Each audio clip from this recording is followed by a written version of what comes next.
విత్తినది ఒకరు, నీరు పోసింది వేరొకరు, ఎరువు వేసింది ఎవ్వరైనను,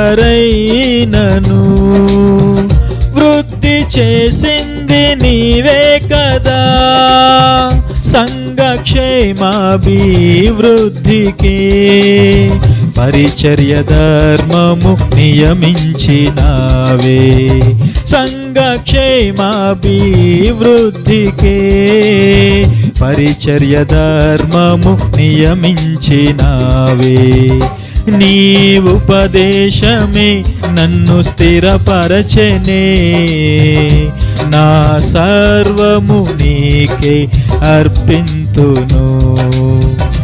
నీ ఉపదేశమే నన్ను స్థిరపరచెనే, నా సర్వము నీకే అర్పింతును. నా హృదయాన కొలువైన యేసయ్యా,